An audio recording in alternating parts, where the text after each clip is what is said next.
Hello and welcome back to Billy's Camera Trap Tuesdays. This week we're checking back in with that badger family, and I'm also taking another look at the comings and goings of the wildlife in my garden.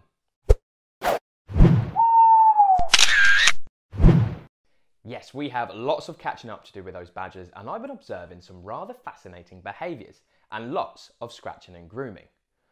Now, whilst badgers are self-grooming, they tend to do so sitting down or laying on one side or the other, and they tend to focus on their stomach, tail, legs and face.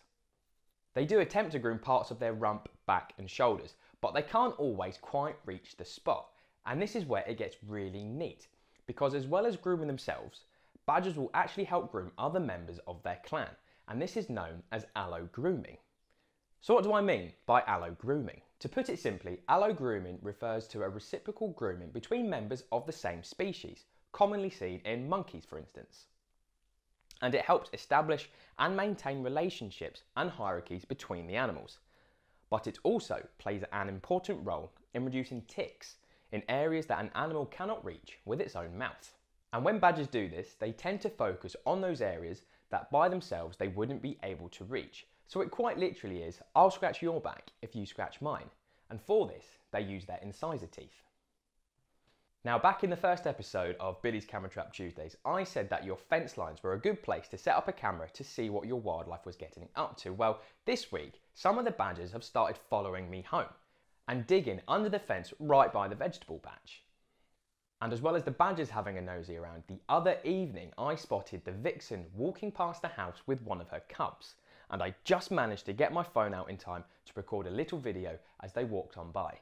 But as well as this, I've been setting up one of the camera traps at some of my garden hotspots. The bird bath has been a cracking hub for my feathered friends over the weekend, and the bird feeders once again have been bustling with activity. But it was beneath the feeders that my wildlife highlight of the week took place. The sparrows, blackbirds, wood pigeons, robins, jackdaws and magpies all love hoovering up the seed that has been dislodged from the feeders above. And then all of a sudden there was a little bit of commotion and the corvids were clearly up to no good. A young mole had come to the surface and straight into the path of the hungry jackdaws and magpies. Luckily, we managed to get to him before any serious harm was done, which enabled me to snap a couple of pictures and record a quick video as we returned it to his hole and watched him tunnel his way back to safety.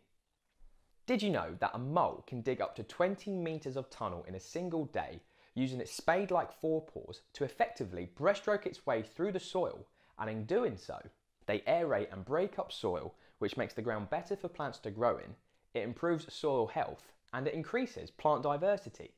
And over in the Forest of Dean, Project Officer Josie has captured some beautiful close-ups of the pine martens and an amazing shot of a fallow deer and a red fox.